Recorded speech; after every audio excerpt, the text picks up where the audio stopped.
Berjumpa kembali bersama saya dalam acara Renungan Religius di channel YouTube Serambi Religius. Ibu bapak, saudari-saudara, adik-adik semua umat Allah yang terberkati. Pada kesempatan ini saya mau mengajak ibu dan bapak, kaum muda dan anak serta remaja untuk merenungkan situasi yang tetap kontekstual yang hingga saat ini belum mencapai pemusnahan titik final, yaitu berbicara soal korupsi. Saya mau menghantar ibu bapak saudari-saudara sekalian dengan pertanyaan yang mendasar adalah, apakah ada korupsi di dalam gereja Katolik? Tidak usah berkelit, tidak usah mengadu, tidak usah mengeluh, tidak usah memasang bentuk mekanisme pembelaan dirimu, tetapi dengan hati yang bersih dan jujur, katakanlah bahwa korupsi juga ikut merambat di tengah kehidupan gereja Kristiani.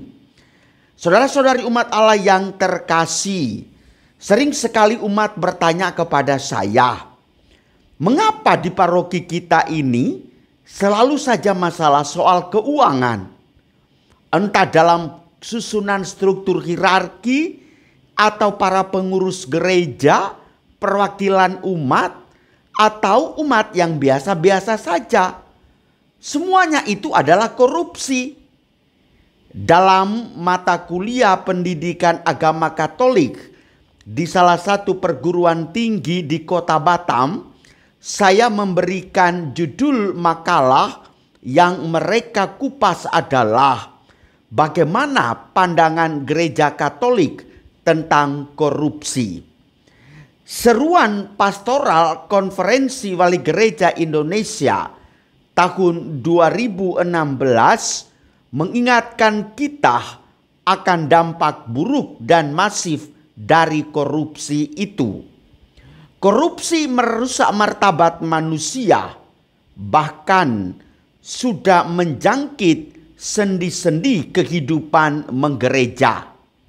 Ia sudah ada dalam lingkungan gereja dan terwujud dalam penggunaan anggaran yang tidak jelas, penggelembungan anggaran, bon pengeluaran fiktif, komisi dalam pembelian barang, serta pengeluaran anggaran yang dipas-paskan.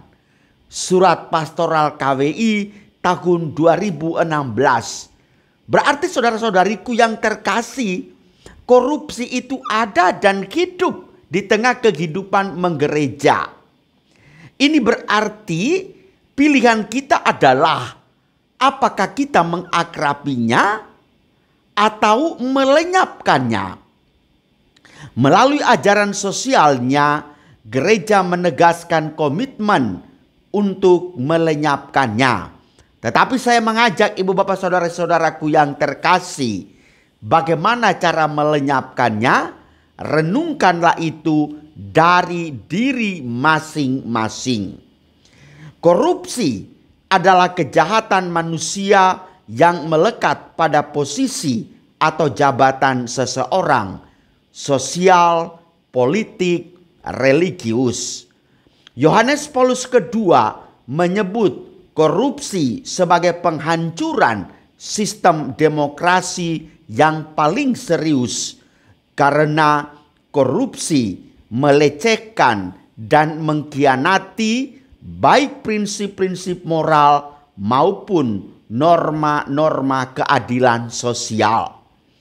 Dampak buruk korupsi amat luas, seperti relasi antara pimpinan gereja dengan awam, atau pimpinan negara dengan masyarakat, melenyapkan kepercayaan publik dan lembaga-lembaga publik, menghilangkan kepercayaan antar bawahan dengan atasan, merusak lembaga-lembaga perwakilan rakyat, mengubah sistem representasi menjadi transaksi.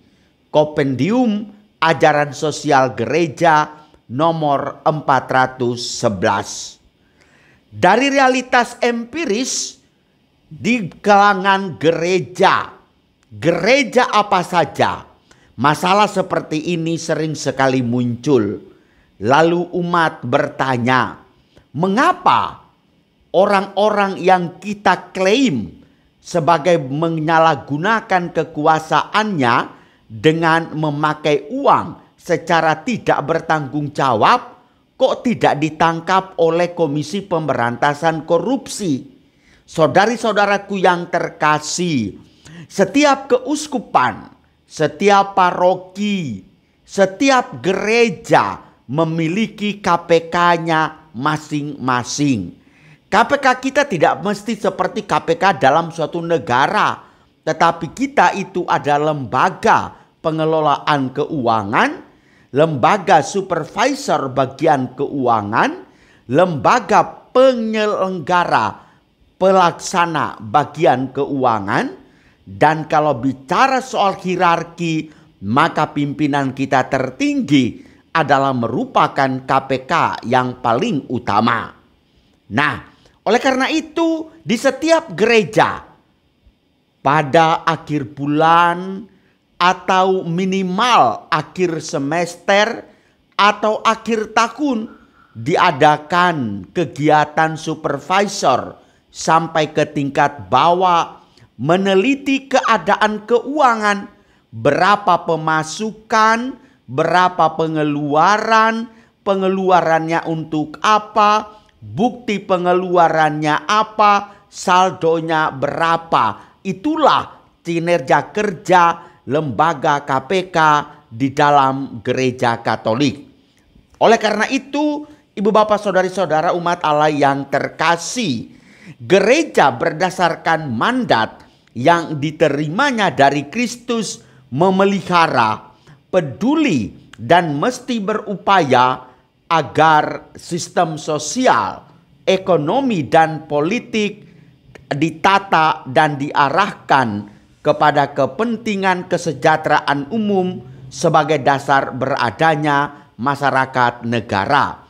Konstitusi Gaudium et Spes nomor 75. Saudara-saudari umat beriman yang terkasih, berdasarkan realitas itu cenderung juga umat mempertanyakan, mengapa korupsi sebagai nomor urut pertama dalam gereja masih dibiarkan saja hidup? Wah, sadar atau tidak saudara-saudariku, kita bisa saja memecat orangnya, kita bisa saja memvonis orangnya, kita bisa saja mengklaim orangnya, tetapi lebih daripada itu saudara-saudariku, kepada Anda dan saya, si A, si B, dan si C, Anda bertanggung jawab terhadap Tuhan. Korupsi Anda yang menyalahgunakan keuangan itu dalam nominal yang kecil sekalipun, kalau itu belum dan tidak sempat dimonitor atau diteliti oleh sesamamu manusia, ingatlah Tuhan mengetahuinya itu. Maka berkali-kali saya katakan bahwa orang yang menyalahgunakan keuangan dalam gereja mengalami suatu bentuk sanksi yang sangat luar biasa, karena Allah memperhitungkannya itu sebagai suatu bukti atas dasar kebejatan moral, atas dasar penurunan derajat pribadimu karena Anda telah mengambil uang di dalam gereja Katolik yang belum dimonitor atau dilihat dengan mata pribadi sesama. Korupsi berdampak fatal. Dia menyebabkan seseorang menjadi semakin jahat dan membunuh suara hati seseorang, lantas membunuh kehidupan moral, spiritual, sosial, dan bahkan fisik. Mereka yang menjadi korban kejahatan korupsi adalah para pelaku kejahatan di lingkungan gereja. Sesungguhnya dia merupakan martir dari korupsi gereja, martir dari korupsi umat, dan semuanya dalam level korupsi gerejani. Homili Bapak Paus Fransiskus pada tanggal 16 bulan Juni 2014. Nah, oleh karena itu, ibu bapak saudara-saudariku yang terkasih, korupsi adalah dosa. Dosa besar, dosa menghancurkan kehidupan bersama. Korupsi tidak dapat diatasi hanya dengan mengampuni, tetapi menyembuhkan. Perlu penyembuhan pada akar yang dimulai dengan pemulihan serta pembentukan pribadi dengan keutamaan-keutamaan. Stop korupsi mulai dari diri kita sendiri, keluarga, lingkungan kerja kita, lalu kita tularkan di lingkungan komunitas basis, di lingkungan paroki. Jadikan sikap dan gerakan anti korupsi ini sebagai habitus baru kita dalam setiap hari. Seruan Pastoral KWI pada tahun 2016. Nah, oleh karena itu, ibu bapak saudari-saudara umat Allah yang terkasih, tidak mudah memberantas korupsi. Tetapi ingat saudara-saudariku, apa yang Anda ambil yang belum bisa diklaim atau divonis sebagai suatu kebenaran, Tuhan memandangnya itu dari kedalaman nurani, dari kedalaman situasi yang sulit Anda mengerti. Namun Tuhan mengerti, Tuhan mengetahui, percayalah nasib dan masa depanmu akan terancam. Bertobatlah sebab kerajaan Allah sudah dekat. Tuhan memberkati kita semua. Amin.